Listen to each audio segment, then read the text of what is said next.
Hey, welcome to the show. Thanks for coming on over to my workshop today. Here we are, it's a Thursday, and I am excited about the show, and I'm excited to have you all here with us, hanging out. Who have we got here? We've got our YouTube chat. Hello to Dave Odessa and MaxCraft7050 and Johnny Bergdahl, Guido, Lennox Baum. Welcome, thank you. What is this about, is the question Guido asks. This is my workshop, and I'm going to show some projects I'm working on. I'm going to show a CircuitPython tip if you're interested in that sort of thing. I've got a coupon code for you can use to get a discount in the Adafruit store today. What else? I'm going to show you some time-lapse photography tips. Using the Momento camera, our little CircuitPython hackable camera. I'll show you a couple of the time lapses I've shot with it and a little guide that I've put together. What else? I've got a follow-up on the string controller. This thing over here, I'll just tease it right now. That is the wild and weird game track controller for PlayStation 2 and Xbox 360 era, I think it was. Or maybe regular Xbox, no, for regular Xbox. That's a weird one, but it's cool, and I've got it working. I'm just reading a couple of the Z-axis retraction cables on it and using those for some MIDI stuff. Big surprise there, right? So I'll show you that and how that works and how you might incorporate that into your project. What else? I've got some tea I'm going to take a sip of. And that'll about cover it. So let's get started, right? First of all, what's this chat all about? That's the Discord chat right there.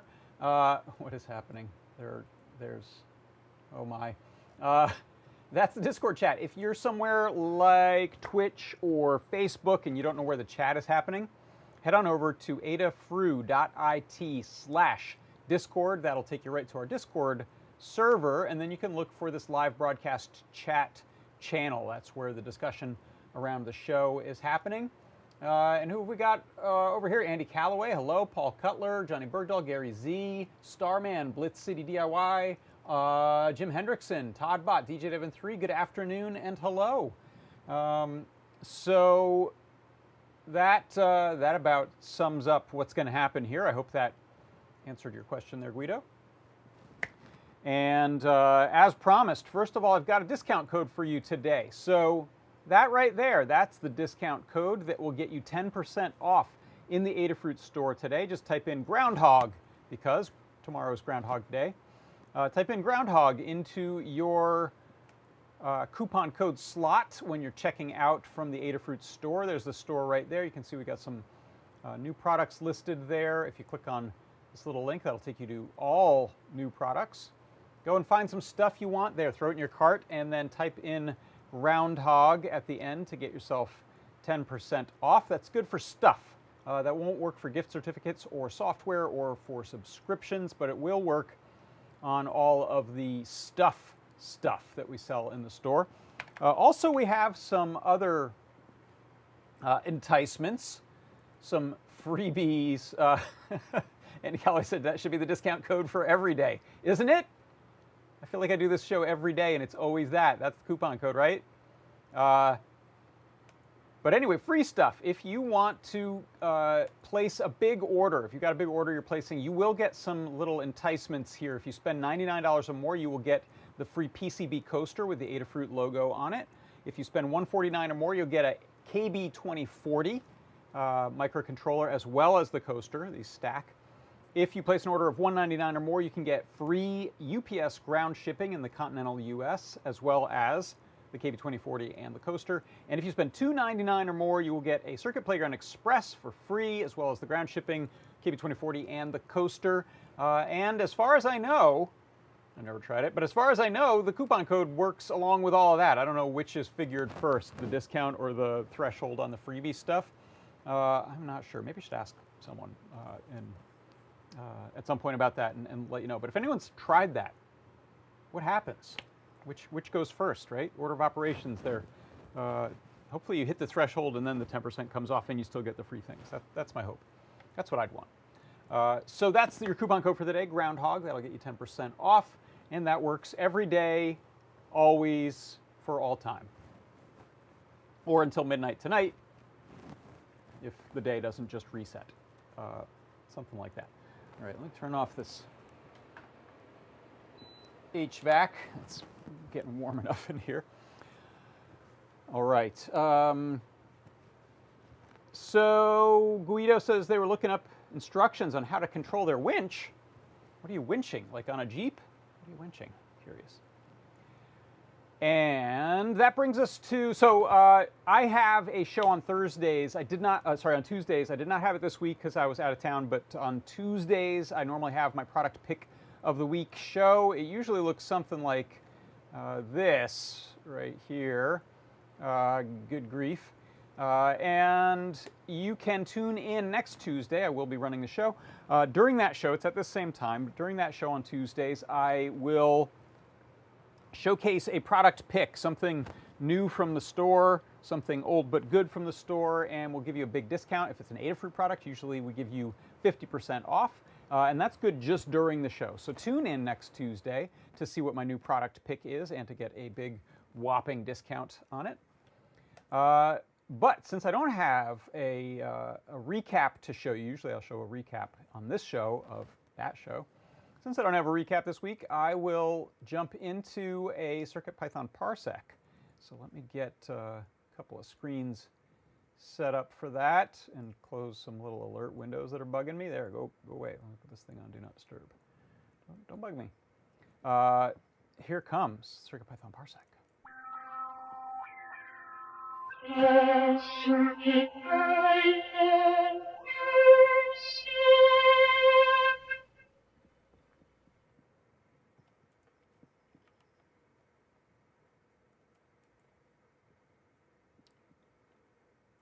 All right, sorry, there's probably an echo on that. I didn't turn off the mic. This is good. Yeah, we're set up. Okay, for the CircuitPython Parsec today, I wanted to show you how to move an object on a display in a circle using sine and cosine.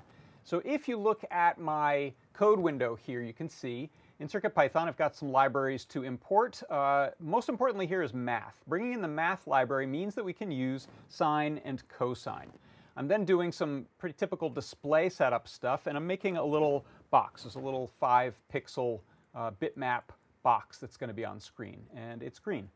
I will set the center of that to be the center of the display. So I'm dividing the display by 2. Geez, I can't say this. I will then divide the display width by 2 and divide the display height by 2, and that gives me the center point of the screen. And then I am setting a variable called angle to 0, and I'm choosing the radius of the circle I'm going to move in.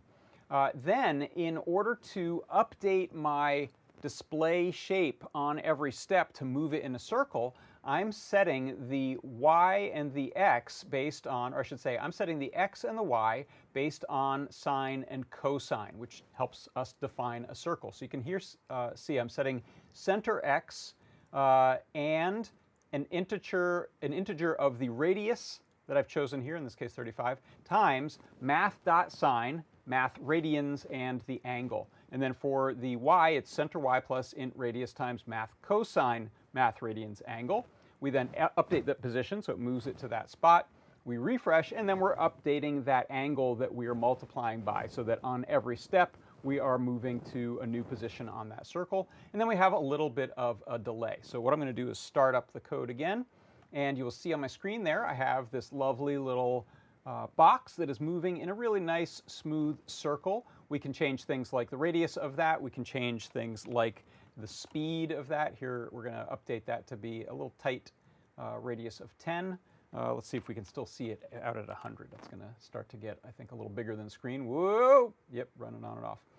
But that is one way that you can move an object on a circular path using the math sine and math cosine library. And that is your CircuitPython Parsec.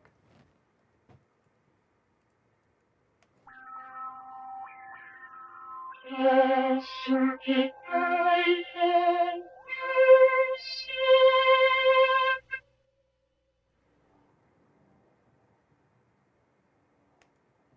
Parsec. And one thing I didn't go and play around with on here, let's set the radius back to, say, around 50. If I want, I think I can get a smoother motion here by adjusting the amount that I'm incrementing that angle. So here we'll set it to increment only 2. And you can see if I set this down to 1, and I'm going to drop that delay time, we should get a really nice, clean, smooth circle there, which is just a lot of fun. And I had some suggestions or some requests to do some other motion things with the display, so tune in next week. I've got an idea that sort of builds on this that we can use again to create some pretty neat motion right in CircuitPython on your display. This one, by the way, is a Feather TFT ESP32S2 with the little TFT built right onto it there. And yes, DJ Devon3 said this definitely gives the sonar, radar, what is that, a radar display vibes, for sure. I love it. All right. I'll take that and set that off to the side. All right. Oh, and now I see. I don't know if Guido is still tuned in. I think they were looking for instructions on how to control a winch and ended up here on this page. I love when the algorithm sends you somewhere confusing. It's always possibly interesting.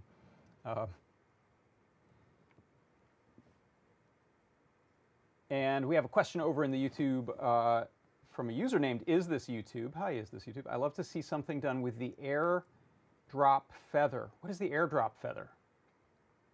AirDrop Feather? Is that a product we have? Are you trying to use AirDrop, like Apple's AirDrop in a feather? Let me know. Elaborate in the chat. That would be great. Okay. So next up, let's talk a little bit about some of the time-lapse stuff. So here I've got one of our Momento cameras. If you're not familiar with this, in fact, let me switch the display. Focus on that. Screen is going to be a little bit reflecting there. Let me see if I can just set that, prop that up on something. There we go. And I'm going to go ahead. Let me talk about this for a second. We'll take a look at some examples. We'll talk about the code a little bit and take a look at the guide. Oh, airlift. Maybe someone, yeah, was asking about the airlift feather. So if you're not familiar with it, if you're someone who tuned in thinking they were going to find instructions on controlling their winch, but you stuck around, this is a CircuitPython controllable and Arduino controllable camera, and it's called the Momento. We are working on code for it, and it does some basic sort of snapshot camera style things, including now we've added to it the ability to do let me give it some power. I think the battery is dead on it, so that'll charge just by plugging it into USB. We've added the ability to shoot time-lapse photography. I think this we'll see if it's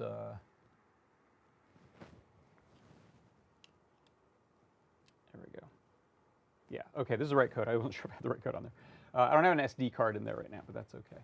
And I'm going to actually get quite a bit closer right now. I might need to adjust.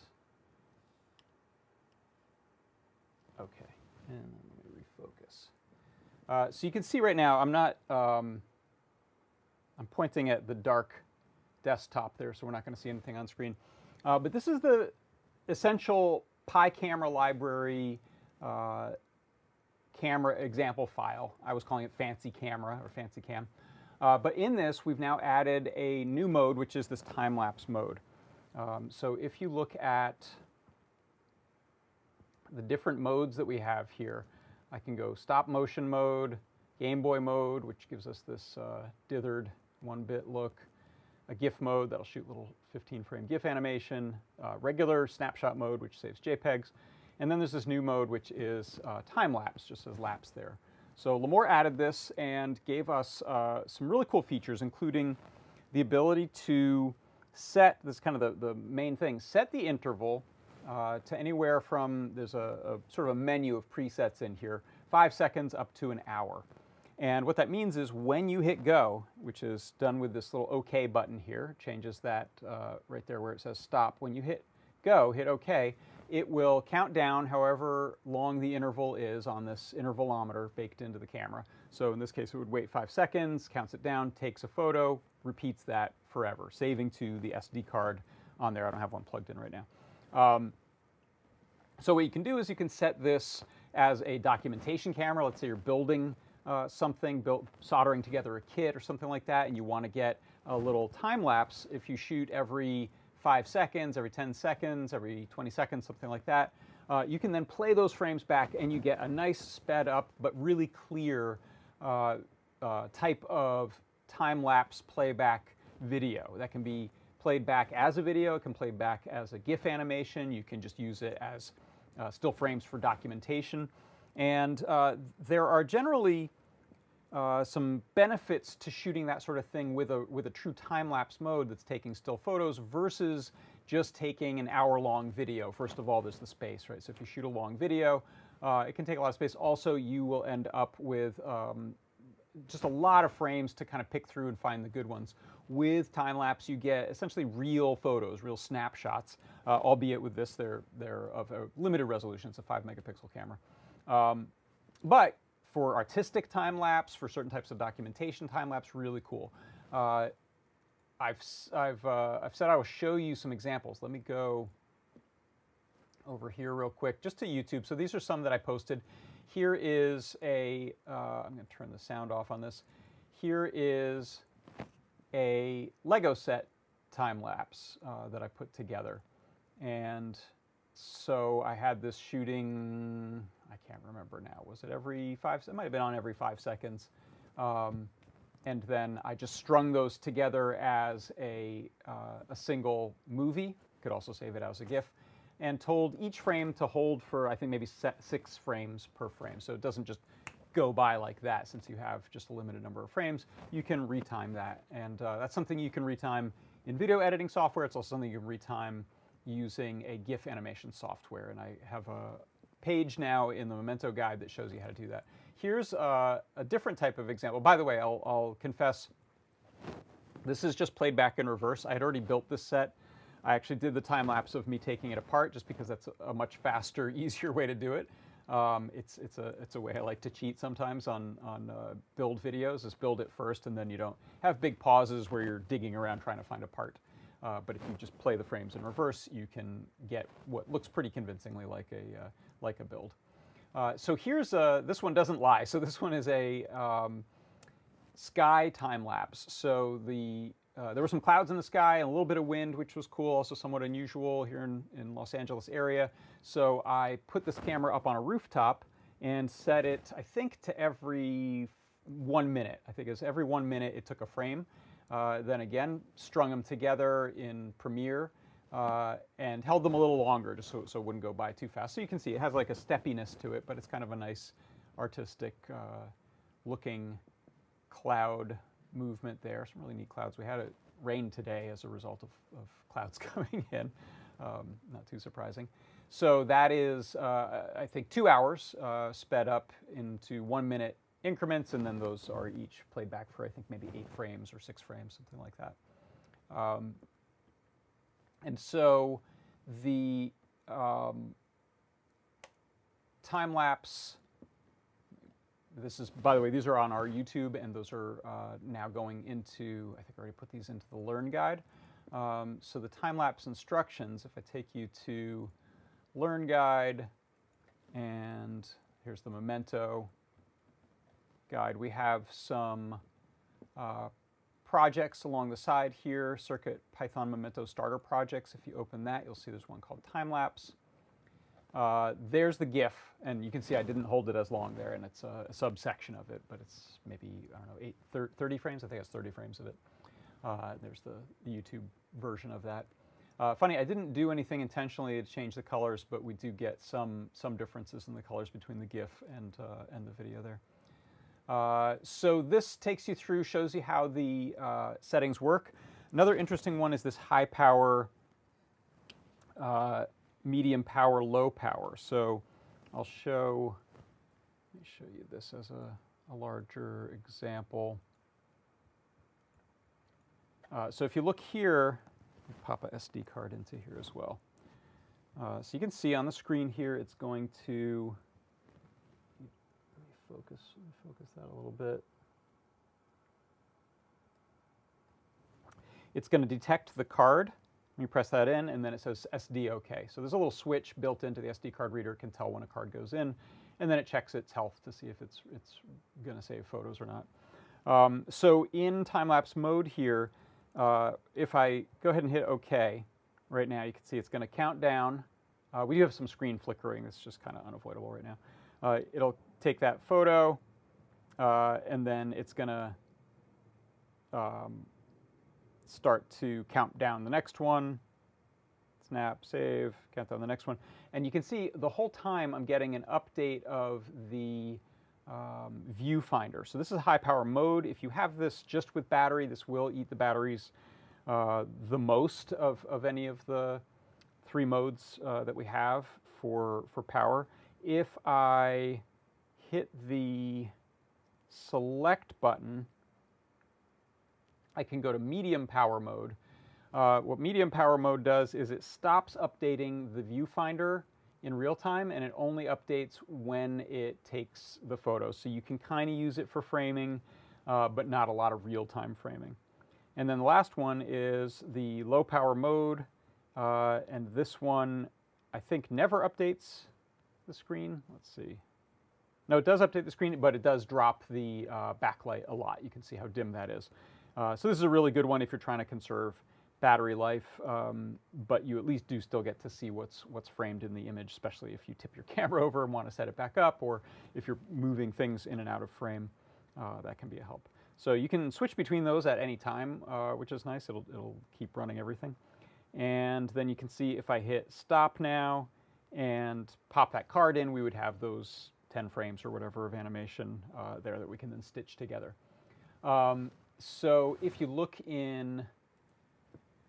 back in the Learn Guide here, we tell you how to get to the time-lapse mode, how to adjust your intervals there, how to adjust those powers settings. You can still do the focus lock, which I didn't do, so you'll notice here in the camera view, it looks kind of blurry. Let me sharpen up the camera that's looking at the camera first. Move this right here. Okay. So you may be able to tell that little USB stick that it's looking at is kind of blurry. If I press and hold the shutter button, it just auto-focused the lens there. So now it's nice and sharp. It's going to maintain that focus for all of the photos. So if you're shooting something like the sky, leave it alone. It'll do infinite focus. If you're shooting something happening kind of in the foreground, get your sort of average distance focus when you start, and then you can click and hold. It'll just autofocus. Then you can go and hit the OK button here to start the time lapse. The other thing it does that's really cool, this was based on a suggestion, I think it was Some Nice, who is in the Discord, made this suggestion. It would be nice to lock the exposure or gain, the white balance, and the shutter speed when you start your time lapse, because if those things are auto adjusting between photos during a time lapse, you tend to get sort of strobing and flickering. It's better to have those locked down, and then whatever lighting changes you can tell relative to the previous frames and the frames that come after. So that has now been implemented, and it's great. I'm actually going to shoot a little demo of before and after and put some GIFs side by side on the site, just so you can see what those are, and point you at the code where that happens, so that if you want to turn that off in the library for some reason and allow it to still do auto exposure, auto white balance, auto shutter speed, you'll have that option in your own code. And let's see, what else do I have in the guide here? 1 second. Start, stop. And it will just go until it fills the card. I think it just starts failing at that point. I haven't filled a card. And you can see I'm shooting typically at this 1024-768 is kind of a nice size if you're going to make a GIF or a sort of medium-sized video. So I'm not shooting it at the full resolution, but you could. You'll just fill your card faster. You just want to do some math based on the size of your card and the size of the JPEG images it stores. And that's what it stores, is individual JPEGs. And then I added this page, frames to GIFs. So this is also in the Momento guide. And this will show you how to take your big pile of GIF, or rather your big pile of frames, which are JPEG frames that you start with, and use a website, free website, EasyGIF, to convert those into a GIF animation. And it's pretty simple. You upload your files using a file browser. I've provided the Skylapse, the Sky time-lapse images, all 100 and some of them there. So if you want to use those to try them out, you can grab that zip file right there. So you upload your frames, and then this is nice. Go to the full view in the GIF maker on easygif.com.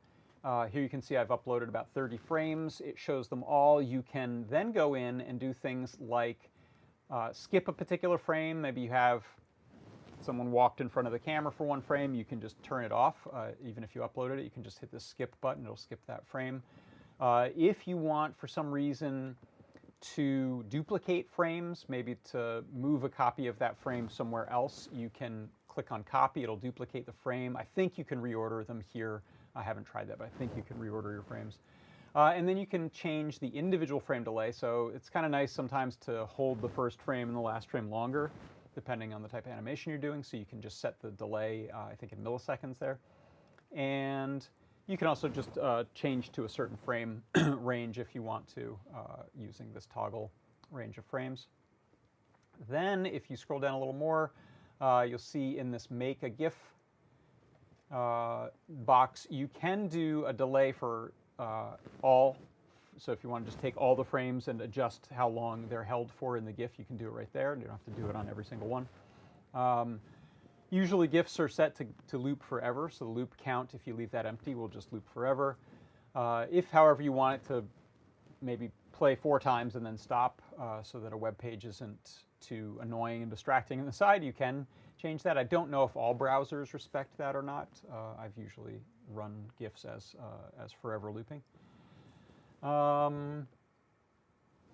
You can do some compression things here. There are also other places to change the size. So use the global color map. We'll apply the same color map to all frames and reduce the file size. You can crossfade frames. Don't stack the frames. I think that's if you're using a transparent background. And then you click that big Make a GIF button. It will show it to you in the browser, and then you can decide to download it, or you can further adjust it. There are some settings and options down the bottom there to crop it, resize it, rotate it, run through a bunch of the optimization options, reverse the thing, add effects, adjust speed, add text overlay, add some sensor bars if you need to, other overlays, cut it, split it, a bunch of really neat options in there, very fully featured. And there's the finished GIF coming out of that process. So that guide will take you all through it now. So let me know if you have any questions about doing your time lapses. That's a new section in that guide there. Also, that section on creating your GIF will apply to stop motion animation as well. If you use the stop motion mode on Momento, you will get a series of JPEGs on your SD card, and then if you want to stitch those into a GIF, do some simple editing through the timing stuff, you can do it all right there. And we are not affiliated with EasyGIF. I assume they're good people. I hope so. They're free and don't seem to be covered in ads, so we've been recommending it for a few years as a good option for people. Okay, and then let's see. Let me remind you again, your coupon code if you want to go buy some cool stuff. We had some Momento cameras back in stock last night. I don't know if they are still. It is out of stock again, but we're putting batches of them into stock periodically, so you can sign up to be notified.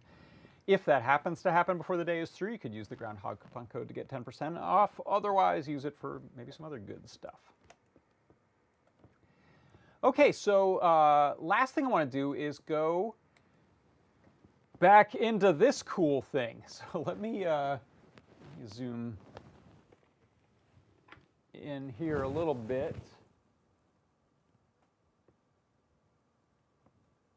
And focus that up. So if you tuned in, I guess it was a week ago, maybe it was the previous week, I can't remember now, I showed this wild thing, which is a game peripheral that was designed for PlayStation 2 and Xbox. There was a revision of it that ran on PC. And this is a dual 3-axis joystick. So there's two of these. They have XY analog joystick control, and then they have this wild retraction cable here, this string, kind of an orange monofilament cable, pretty heavy duty. And the idea was you put on these little gloves, hooked those to them, and you could do things like boxing games, swing a golf club, and it could track your position in 3D space, doing some snazzy math about the distance away from the 2 points that it knows their fixed location, as well as the orientation of the XY axis. So it can tell you've done a golf swing, follow you, and put that up on screen. So it was pretty neat. It came out before the Wii, so it was pretty innovative in that sense. But I think in the end, we've never heard of this one, and the Wii kind of took over as a method of motion control using optical sensing and as well as an IMU. But this thing is pretty neat. So what I wanted to do was get inside of it and figure out how to use that string retraction cable as a control input. So you open it up here. There were just some screws on the bottom. You'll see we have this pair of pulley systems that route that up-down motion to a sideways motion that is rotating a little worm gear, and that in turn is rotating the shaft of a potentiometer that has that gear on it there. So that potentiometer, they are what we're measuring. The original controller board here is just kind of an epoxy blobbed, who knows what microcontroller, so I'm not going to try to get USB info out of that. I just pulled that off. It actually happened to have some nice JST connectors there. So you can see here's the XY for the second joystick. Here's the XY for the first joystick. I went ahead and added some socket connections there for the JST pins that I can then solder to or make a PCB for. This one is both of these two, as well as, since it's a voltage divider, we have the power and ground. So by reading those two as two analog inputs on that Metro board that you see there, I can get the 12-bit, in this case. You could use a 16-bit ADC. I'm using the onboard 12-bit ADCs that are on the RP2040 Metro, and I can measure where those things are in space. So let me move it all over here and connect that up and give you a little demo of it, just spewing out some numbers for us at first, and then we'll use it to spit out some MIDI CC values that we can use in our audio software. So let me set some things over here. I'll give you a camera view of what I'm doing.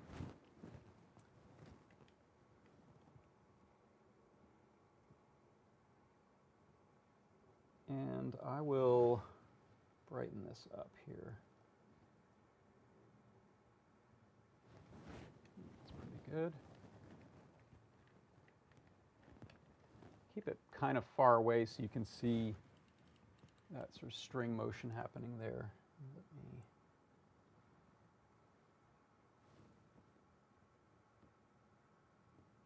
There we go, that's pretty good. Now I might just turn this light. Yeah, that's a little better. So what I've got here is just I ran some ribbon cable off of that socket, so I can still just unplug this and then put it on a little Mint Tin Perma Proto board, and then ran some jumper wire over to the Metro. And I'm going to give that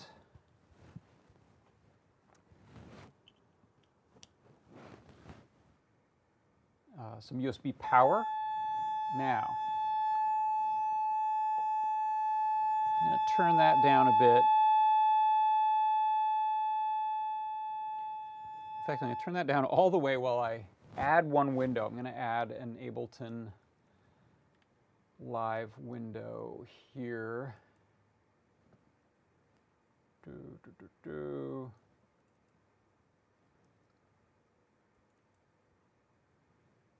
And let's grab window, Ableton.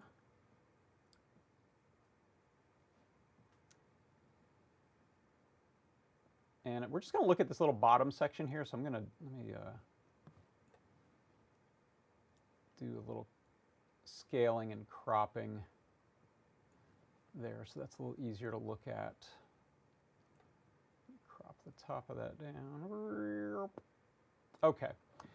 So what I'm doing here is I've got, and we'll look at the code for this. It's fairly straightforward. I'm taking in the 12-bit DAC values that I'm reading on the RP2040. I am converting those to a 0 to 127 range, which is what a MIDI knob is, a MIDI CC control. And then I am spitting that out on a couple of MIDI CC numbers that are being read in Ableton as the loop start and the loop length of a looping piece of audio. So what we're going to have is just a piece of pre-recorded audio. It just wants to play. You can play it with MIDI keys. So if you press a C, it'll play it in one pitch. If you press a D, it'll play it a little pitched up. I'm actually just holding that note. That's why you heard it just kind of scream in that one note. I'm just holding that, that pitch. It's playing the sample back. But then in real time, we can turn these two knobs essentially by pulling these strings that will adjust how long of a window of this sample we're playing, as well as where this little subsection is sort of scrubbed along the timeline. In fact, I'll do, let's see, do I have to make you, I might have to oh, there we go, okay. So it is smoother in real life than you're going to see the playback there, but you should hear it pretty nice. So you can see here, as I move this left string, I'm essentially changing where along that waveform, that sample waveform, I am. That's just changing the start percentage, 0 to 100%. And then I can change the length of the sample. So I can make it really short. I can make it all the way at 100%. It'll just play the whole sample back. And we can adjust those two things. So let's turn up some sound. Let me know in the chat, because I'm going to mix in a microphone that's playing this sound back.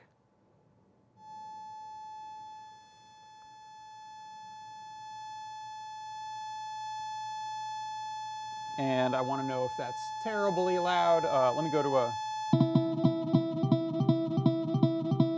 longer So I'm going to leave this like this for a moment just so that I can get some feedback from you in the chat. If you can hear me still, if you can hear that playback, and if one of them should be louder or quieter, so that you can kind of pay attention to both. So let's see. It looks like DJ Devon 3 is typing. Andy Calloway are typing. All right. It's a volume okay, says Dave Odessa in the YouTube. You win. Thank you so much. I appreciate it. Okay, sounds fine. Okay, so I'll play the full sample.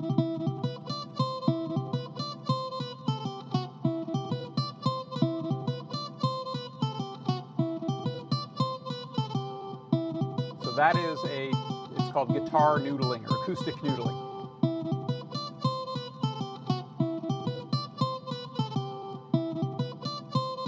Hey, why is it? There we go.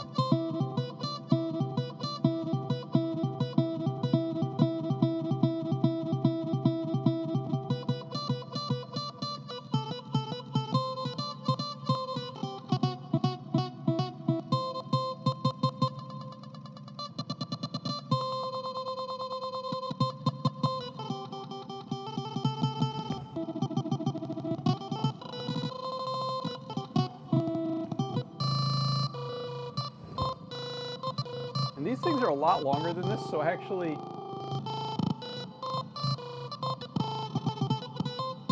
used some remapping to constrain what part of the length of the string. If I get out to here, I've essentially reached the end of the range that I'm using, but it actually goes about twice that far. It's a really long range thing because it was partly meant to use for like a golf swing, so it's got to have from the ground to the wingspan of your arms at their highest peak at least. I think they're 3 meters long each.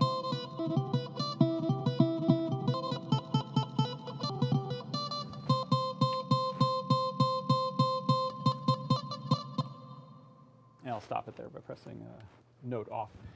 So that is one demonstration of using it as a sort of granular control. So there's a name for doing that with a sample that gets more complicated than what I'm showing, but to some degree that is adjusting the window of a loop to be pretty small and then adjusting where in the loop you're playing along with some other cool stuff gets you towards this notion of granular synthesis where you're using little grains, little nuggets of the small part of a waveform as a looping, repeating waveform of its own. So that is a kind of a neat type of interface. You can imagine if you had keying, if you were playing chords or notes or other things with your hands in little remote palm type of arrangement, but then can still do these kinds of expressive things. Pretty neat. Also, keep in mind, I'm not reading or using the 2 other axes that I have on each joystick, so we can do a lot more with it. We could do things like adjust the amplitude of it or filter of it, pitch bend of it, all based on this motion as you move around. So it really tracks essentially a point in a sort of 3D hemisphere around this object. It can determine where that spot is or just use the 3 values discretely, depends on what you want to do. Someone said that was strangely hypnotic, and I think Andy Calloway has been hypnotized. So I want to show you what that looks like here. Let me hide that. I don't see that view anymore. And let's go open that code up. Are you it? Did you reload yourself? You did. Okay, good. I don't think I'm printing anything, but I will. Let's reconnect Disco Tool to the Metro. And what I'll do is enable these print, and I'll disable the MIDI send. Let's see if that's enough or if I need to mess some more. 1 second, I have to kill that note. There, okay, yeah, so I made a little sort of graph, a little printable graph there inside of the CircuitPython REPL. So it actually loops on its own, but you can see I'm only letting it, I'm kind of clamping it from 0. It actually doesn't always want to get all the way to 0. 0 up to 127 as I move that, and I can hold that one where it is. Here's the other one. It's wrapping around just because my screen isn't more than 127 characters wide there. So how this works is we've got some MIDI stuff here. It's a big bulk of what's going on. We can kind of ignore that for a moment. Main thing is I'm importing the board definition so that I can use the pins by name, and I'm importing analog I/O. I'm setting 2 analog read pins for that analog to digital converter that's on pin 0 and pin 1. They're 12-bit ADCs. I'm setting a state of the value that I can compare against using a threshold to see if we've moved, so we're not constantly spamming that value. Since I've got the 12-bit read, but I'm dumping it down to just the 7-bit MIDI useful type of information, I can set the threshold to a very low number, a threshold of 1. So that means I can get a pretty granular use of that in MIDI there. I'm not using this play note really, so we can ignore that. Just for simplicity, I'm sending 1 MIDI note when this starts so that it just holds it, and that's, since I don't have a sustain pedal or actual MIDI keyboard hooked up here, it's just playing a note in Ableton, which is why I was then using the keyboard MIDI, like my typing keyboard, as an input just to turn off the note later.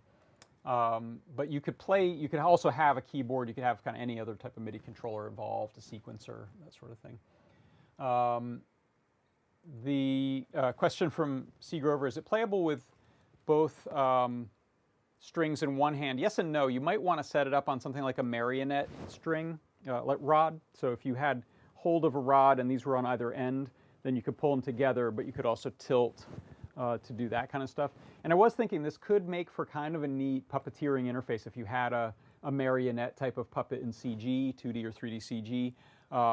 You know, a lot of marionette stuff is moving the puppet up and down, leaving the feet on the ground usually so the knees bend, and then walk type of stuff where we would pick up with the XYZ controller. So that might be a future project for me, is to see if I can turn this into an input for something in real-time graphics, which would be kind of neat. Good question though, yeah. They're a little close together if they're in one hand, but you can see there I do get some difference between them. Neat controller. And then in my main loop, what I'm doing is I'm getting my analog 0 and my analog 1 value. It's just reading these 2 potentiometers here. I set the maximum, you can see instead of 0 to 65,535, which is the full range that CircuitPython reports, it converts things into 16-bit internally.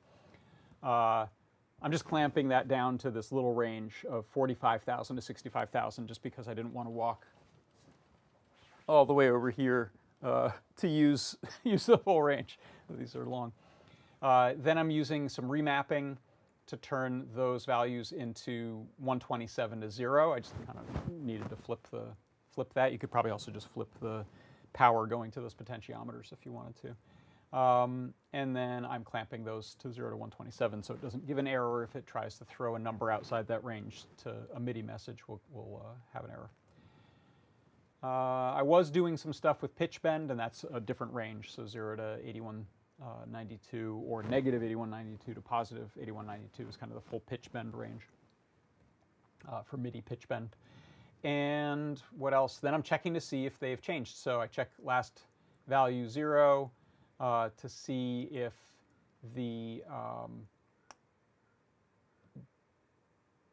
absolute version of the mapped value minus the last value is greater than the threshold. So if you're getting like a lot of noise when it's just sitting there, you can tune that threshold up, and that'll get rid of some of that analog noise, sort of false positives that would spew out a lot of data, spam a lot of data that we didn't want to use.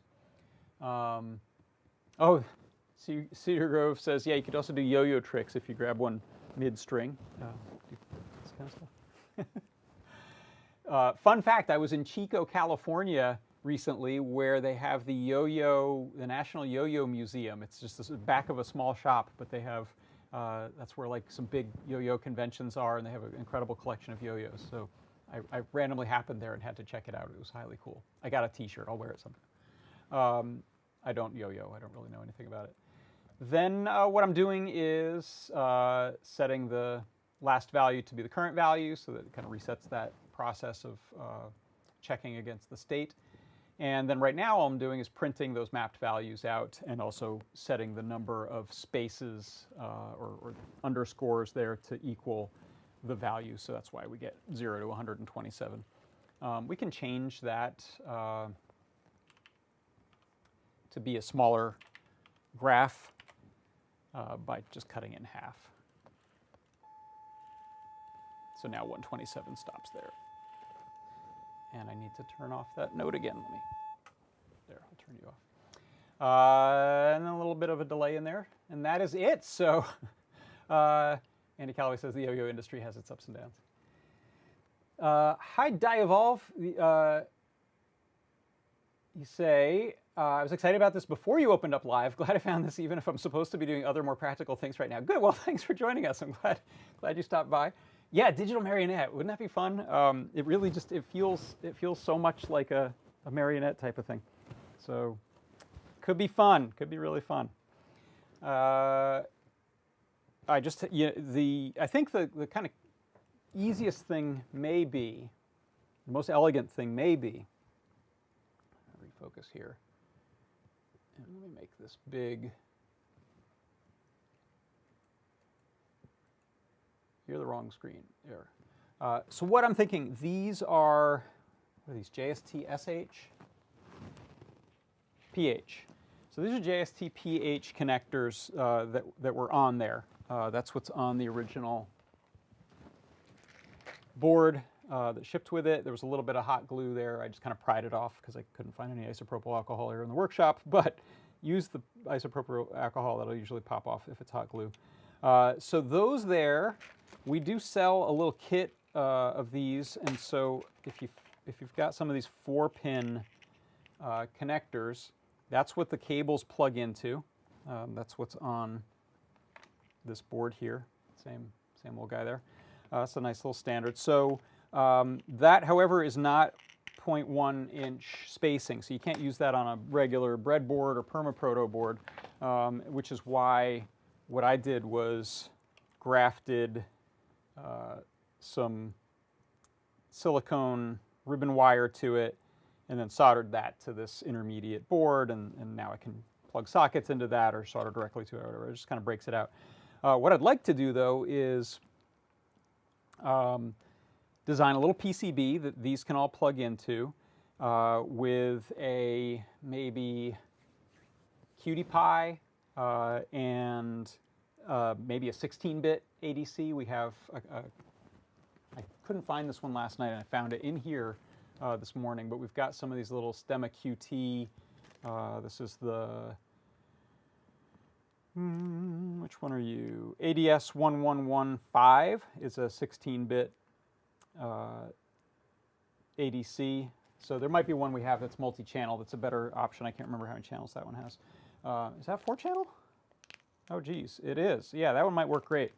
Because I've got 1, 2, 3, 4, 5, 6 channels here to read. So 2 of those, or if we have a bigger one. Get all that put onto one little PCB, and maybe even make it to fit here. So these can just kind of plug back in. I think we could get pretty close to just fitting back in that same spot. And a USB cable will plug in right through the back there, because you can see here this one here just came bolted on. In fact, I might even reuse this cable and another JST connector for USB there, because it's 4 pins. And then it can be all nicely self-contained. Put the cover back on it. The one other neat thing is this has a switch that is meant to be a foot switch, since this whole thing is meant to be on the ground. We've got this nice sturdy foot switch here that has a 2.5 millimeter kind of old school cell phone sized TRS jack that plugged in there. So plugging that in the front and getting a little extra I/O, extra input button there would be kind of cool.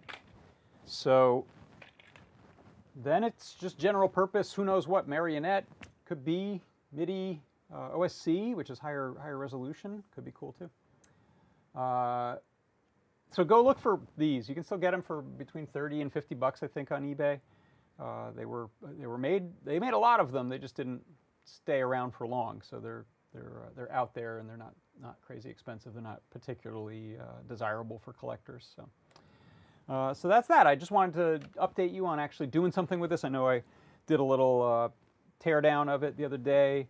Once again, hats off to the place I saw this used, which is a, what was the name? NervousSquirrel.com. Check that out. They made I think a 5U modular synthesizer module, and now a Eurorack version called String Thing that reads those 3 axes. There's one of these that has like a little ring for your finger and allows you to do some essentially CV, send out CV on 3 channels based on this manipulation, so you can get some modulation on your other stuff in your synth rack. It was super cool.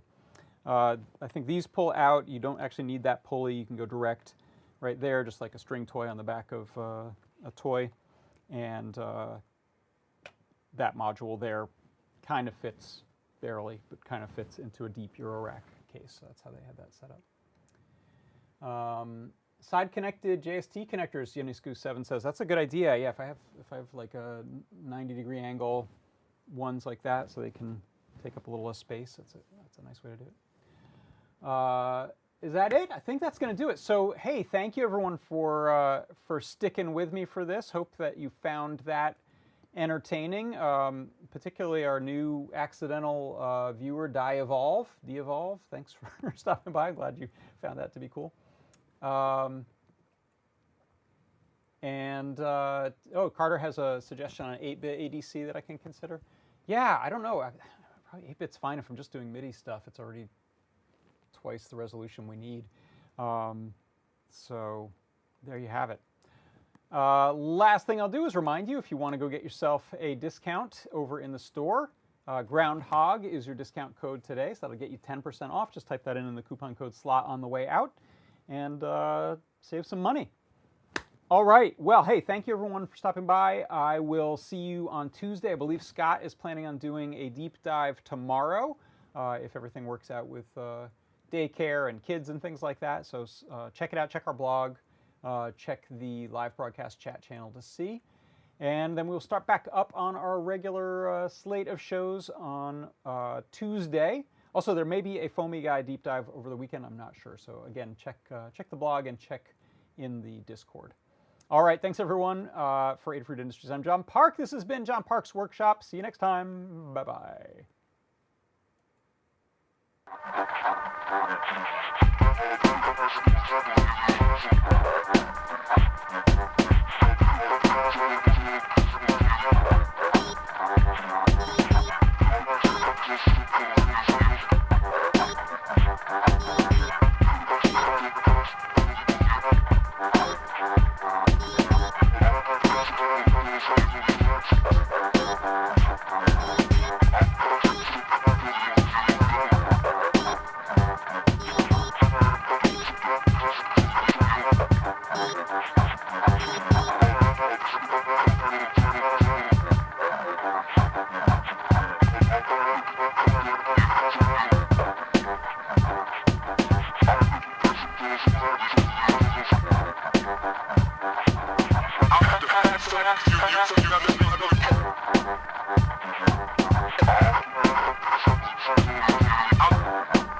you.